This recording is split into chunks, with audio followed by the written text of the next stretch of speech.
Welcome to another edition of Wings Weekly. Jay Klein Connect here and head coach Scott Langer there. Coach, what a weekend at the ODI Center it was. Starting things off Friday night, a pretty commanding 4-1 win. Penalty kill was 100%. Power play, 1 of 2. Strong start. You got up early, scored early on, 3-goal first period. Physical, you were physical. You took the eyes away from the goaltender. All of the things that you talked about needing to do to be successful, you guys were able to do in night one, just like you drew it up, right? Well, I mean, like we talked about before the game, the preparation was pretty good during the week. I thought our guys were really good, and obviously we got out to a great start. Mm-hmm. And those are the starts we're looking for here. You know, we're used to those kind of starts in this building, and sure it was, once we got that first and second goal, I thought our guys were making a lot of plays around the ice, and usually when team that makes more plays is going to win more games. So that part of our game is getting a lot better. And goaltending was fantastic. 2 minutes 58 seconds away from a shutout from Cole Moore there. He did a great job in between the pipes for you guys as well. We move on to Saturday night. A thrilling come from behind overtime win in front of a packed house. It was fantastic. They go up 2-0. And you guys had good chances, but Day was doing Day things until Justice, threaded the needle and kind of took the lid off the goal. And then it's like, okay, well, we can put a couple more in after one goal was waved off. So I think the story of Saturday night was tenacity. I mean, there was no quit in your team, and I think that showed. When they're up 2-0, it's easy. It's easy to kind of hang your head and go, well, it's not our night, but that wasn't the case. It was looking like that for a while just because of the success their goaltending was having against our chances. I mean, we out-chanced them. We just couldn't outscore them at that point. But, we talked about it in between periods. Like, we're not going to be a team that's out of games. And they just didn't quit. And obviously the goal by Justice, the whole sequence there was something that fired our bench up, especially scoring that goal right after getting a goal called back. Then obviously we get the second one and we're in a game. So, sometimes you have to win them like that. But I think we can utilize that moving forward. It's something we have in our toolbox now that, if you do get down some goals, you have the ability to stay at it and to get those goals back. And I think that was a huge step for our team. Well, we've talked about adversity on several occasions this year already and how, it does pay big dividends down the line, especially. Some new faces in the lineup. You mentioned Justice. We had Benoit and Graving all added and really seemed to jump right in and contribute. Yeah, they're all three of those players make our team better. Graving's a kid that obviously was a hero in the Minnesota high school level, scoring the game-winning goal in the state tournament. And Benoit is a player that we watched down there in Sioux Falls when he was one of their players, and we were lucky enough to add him. Big kid, sees the ice well, skates extremely well.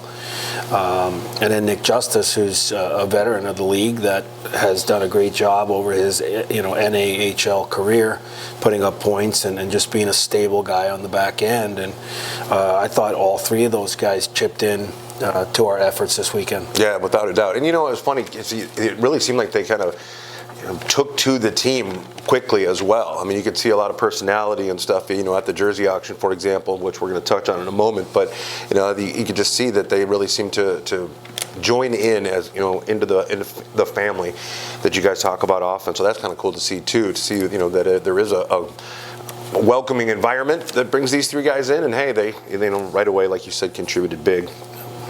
Well, we talked about, or I mentioned it there anyway, the Children's Miracle Network jersey auction on Saturday night.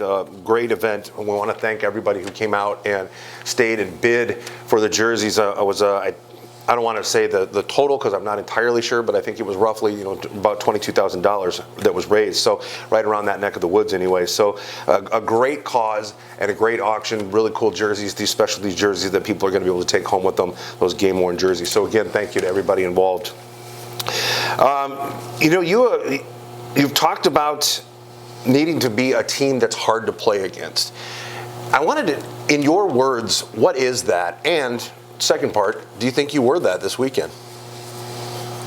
Well, in my words, it's playing the game the right way.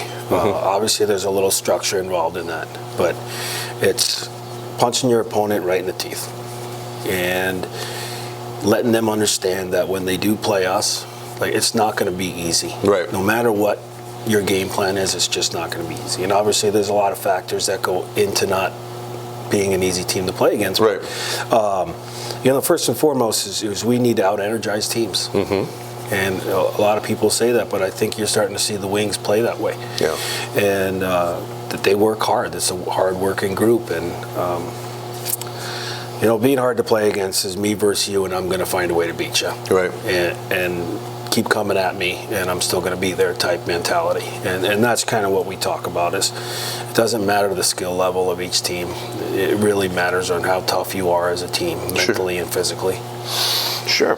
Well, and this a testament to it. I heard firsthand, and then I heard somebody else say something on Saturday night as things were wrapping up, where someone actually said, this is starting to look like a Scott Langer coach team. And I thought, that kind of says something, It's kind of cool that, that fans and some of the people are starting to kind of recognize that there is growth that you've talked about and that you are taking steps and strides. Very cool.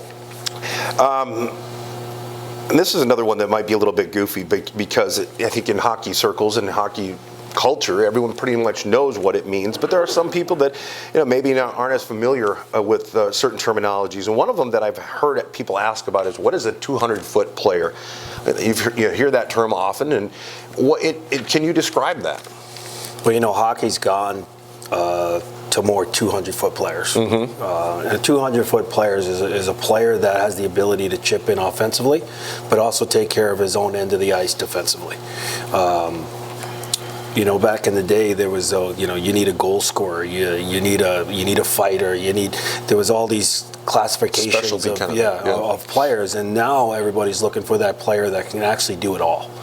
And the 200-foot player in the hockey game is a guy that can really do it all, whether it's on your power play, your penalty kill, your defensive side. He'll play in top minutes in a 1-1 game or a 1-goal game. Those are the players we kind of recruit here. Mm-hmm. It's always nice to have a guy that's a pure goal scorer, but you're going to have to play D. Yeah. You're going to have to play the other part without the puck. And sometimes that's hard for a guy. Sometimes they fit right in. But that's what we look for, a 200-foot player. Hey, and I think it really showed, on over this weekend here specifically, that those are the kinds of players that are in this locker room. Right now, in the standings, Austin at 28 points. Wings jump up into second place with 23 points. Minot with 22. And North Iowa with 21. St. Cloud with 18. Bismarck with 16. Now, of course, this coming weekend is an off weekend, and this is normally where we would talk about, the team that's on the schedule next. Don't have that this time, and in this case, it's basically scoreboard watching, with the Wings having a couple of extra games over the rest of the Central Division teams. Even though everybody put up some points this weekend, going into overtime on Friday, and then again the Wings and Bulls on Saturday. But what does this week look like? Does it change at all? And do you give them more time off, or maybe even allow some of them to go home, or how does that all work when you have a whole week off? Yeah, it's perfect timing for us, actually, with having this weekend off. It's time for some guys to heal mentally, physically. We've been going at it pretty hard here since training camp. But this week we're going to practice until Wednesday. Same routine until Wednesday, and then after practice on Wednesday, the guys get to go home until 5 o'clock on Sunday. Hopefully most of them get to go home and see their families. It's a nice time to do that because we're not really going to be able to do much on the week of Thanksgiving. So hopefully they have some early Thanksgiving stuff they can do, and then obviously the focus is to get back here, practice Monday, and get ready for Bismarck. And a lot of the guys, it seems like over the years past and so on, whether it's the holiday break or whatever, if there are some people that are unable to get home because of distance or whatever, that they kind of get welcomed in, where there might be 3-4 guys at a house over the course of a weekend. So I know it's a lot of fun for them, like you said, to be able to spend some time with family away from the rink and so on. So very cool. I had another kind of interesting question here that since Megan had Luke Backel on mic'd up Monday, he's wearing yellow socks, yellow sweater. People are always asking me, what's up with the guy in yellow? Can you tell us about what that is? Well, you don't want to be the guy. It's a long week when you're in yellow. So traditionally, my teams, ever since I started coaching, would play the game orange-lemon. So it's a shootout drill. and the top guy gets to eat the orange, and then the guy that doesn't score at all the way through the process has to eat the lemon, and then he's got to wear the lemon-colored jersey and helmet all week. Badge of shame kind of thing. Feel a lot of shame and hear about it from the guys, but it's been a long tradition. It's a tradition in hockey, and the guys have a lot of fun with it. Mm-hmm. They do. But like I say, anytime there's any video or anything like that of morning skate or whatever, people are always going, "How come that guy's wearing yellow?" And well, this is kind of a long story. Let me try to explain it. But yeah, it's how about being all mic'd up and having to wear yellow the whole time? I thought that was kind of brutal of Megan to pick him that week while he happens to be wearing yellow. Maybe that was intentional, maybe not. All right, well, Coach, again, congratulations on a great weekend. Great weekend of hockey for the Children's Miracle Network, for the fans that showed up. I mean, they turned out in great numbers. I think it was 1,500 and some change on Friday, and then 1,600 and some change on Saturday. And they were a raucous and vocal bunch, and they had a lot to cheer about. So that was awesome. Again, enjoy the week. I guess. I mean, as a coaching staff, you guys will no doubt be putting in work, but get a little extra time to enjoy it as well. So. Yeah, well, thanks, Jay. All right, folks, that'll wrap up the first portion of Wings Weekly. We'll be back with the player coming up after this. We raise the bar on bar food with sandwiches, tenders, and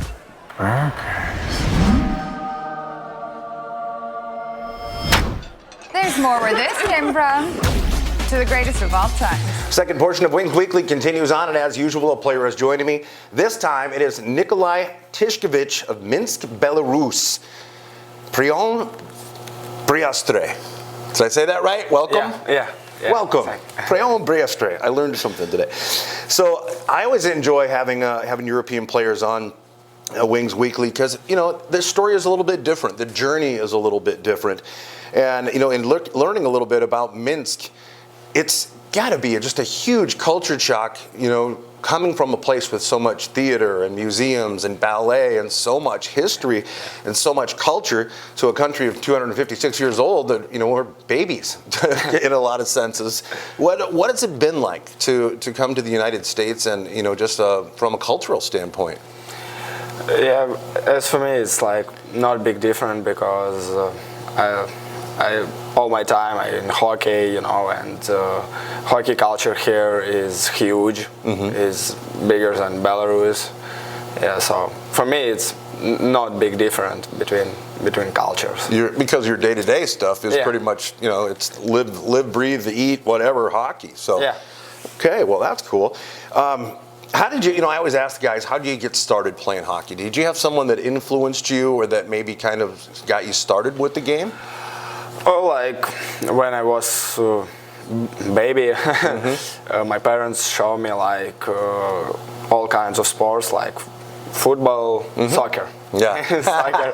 Yeah, like all kinds, like basketball, everything. And I just choose hockey. I don't like. Yeah, I like it. Yeah, introduced it and gave you the option, and that's what you gravitated towards, huh? Well, very cool. Got 8 goals, 6 assists here so far, leading the team in goals. Picked up a nice one on Friday night there. That had to feel pretty good to get the weekend rolling, huh? Yeah. I saw so much like this feeling when I score at home, when everybody celebrate, like our fans is huge. Yeah. Well, I wanted to ask you a little about that too, about the fans. I know there's been opportunities where we have skate with the wings or different things like that, where you guys get a chance to really interact with fans that come in on a weekly basis or whenever there's a home game. Some of them even travel. What's that been like? Have you had an experience like that before, where there are as many fans, as passionate, but also where they get an opportunity to be one-on-one and be able to talk with you? Yeah, it's so good. It's so nice when you can talk to your friends. Like they ask you about something, you ask about how they like you, how they like to visit your games, watch at you. It's so important, I think, for everybody in locker room, because when they support us, it gives us a lot of positive. Yeah. It helps us. You ever been at a place where you are writing your autograph? Yeah. That always kills me that guys are like, man, I'm just a hockey player, but you're stars here in a lot of ways. Yeah. Well, one of the things that I always I find it very interesting is foods, the differences of foods here in the U.S. versus in Europe and in other locations. What has that been kind of a shock to you at all? What foods are you liking here, and what are some of the differences? Oh, I like everything. I can eat everything, but you guys don't eat soaps for lunch, and lunch here it's like not a lot of food. It's just like snacks. Yeah. Back home, lunch is like it's the a lot of food. Yeah, we eat good. Like yeah, but still it's not big different. I still eat a lot after practice. Yeah. So You got everything. Okay. Yeah. Do you have a bit of a sweet tooth? Are there any desserts or anything here that are like, wow, that's different than what it's at home? Not a lot. So you have more like fried food. Yep. Yeah, but it's okay. Yeah. I like it. I know when Coach Langer went over to Russia to coach the U.S. national team there, that was one of the things that he commented on. There was a lot of potatoes and meat and things like that, in the Russian restaurants and stuff, and some differences there for sure. All right, we talked hockey start and how you got going there. Tell us a little bit about your family. Do you get a chance to? I mean, I can see in a lot of ways you might feel, or someone might feel kind of isolated or alone in a lot of ways because you are so far from home. Do you get a chance to talk with your family and friends at all? Yeah, a lot of my friends play in Canada. Okay. In Canadian Hockey League. Yeah, so it's not a big deal to communicate. And now about my family, we can speak like whatever we want on like phone. Okay. Like FaceTime. I was gonna say like maybe FaceTime. Yeah, and we spoke. Yeah, time different. It's a little bit hard, but still it's okay because I always have my phone and I always can text or call my parents. It's okay. So it must be like, what is the time difference? Is it like late at night, like maybe 10 o'clock or so? It must be kind of middle of the day there? At summertime it was 8 hours, but now it's like 9 hours. Okay. Yeah. So I noticed that after games, a lot of times when we're on the road and stuff, that you're on the phone, and I always think it must be, a good time for you to be able to call. Then that's awesome. Well, you mentioned it's summertime. I wanted to ask you a little bit about Minsk as a whole. It's weather-wise pretty similar from what it looks like. Summers are mild, 60, 70 degrees it seems like, and then winters would be Fahrenheit. Are going to be about 24, if I'm not mistaken. So a little bit of snow and some cold temps is not really much of a shock to you. Yeah, it's not a shock for me. It's similar climate, but in Minsk back home, more rains at autumn. But here is better without rains. Yeah. Feeling better. What's it like when I'm trying to think of?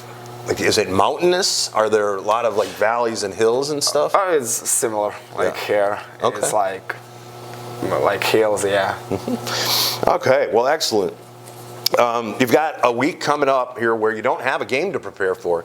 I was talking with Coach Langer just a moment ago, and that's kind of abnormal in a lot of ways. You guys get into a rhythm, and you have you have a routine for preparing for each game. Well, this time you've got a full weekend off. And Coach mentioned that you'll be practicing through Wednesday, but then you get some time off. Do you have any plans, an opportunity to maybe go with a player that is maybe living nearby or something like that, or what's your plans? Oh, right now, no idea. Right now, I'm gonna some rest and prepare for next games. Yeah, we got 20 games in circle, and we need some rest and chill. I think everybody wanna say their family, talk to them, and it's great. Yeah. I'm gonna rest. Yeah, well, 20 games in, and it's a long season, 60 regular season games, so another 40 looking down the road at us. So it's a great opportunity, as like Coach mentioned, timing-wise, it works well to get that rest and that break. What do you do when you are resting? Like, what do you do when you're away from the rink? Do you have any hobbies or interests or anything like that you like to do? Yeah, I try to learn language more. Okay. To understand everybody here and speak better, and nothing else. I just look other kind of sports like American football. Yeah. I start a little bit understand it. Okay. Yeah, still don't understand baseball. I don't know how it works. Yeah, but look other kind of sports on TV, like go somewhere with my roommates, and. What kind of sports are, like you mentioned that, soccer and basketball and stuff, are there other sports at home that we don't have here at all? Oh, here, like in US, popular sports in US, not popular in other countries, like baseball, like American football. It's popular only here. Yeah. Only here, maybe in Canada a little bit. Yeah, but still you play soccer, you play basketball, like other like winter sports and summer sports. Yeah. Are there is rugby or cricket or any of those games? Are they big at all? In Belarus, not. In Belarus, big more like European sports. Like okay, very cool. How about TV? Like you mentioned, you watch sports. Are there any TV shows or anything that you watch? And I mean, especially American ones, where I try to watch like American shows to understand language. Yeah, and I like Office. Oh yeah. Yeah, it is good. It's so fun, so much fun. That is a good show. That's had a big following for sure.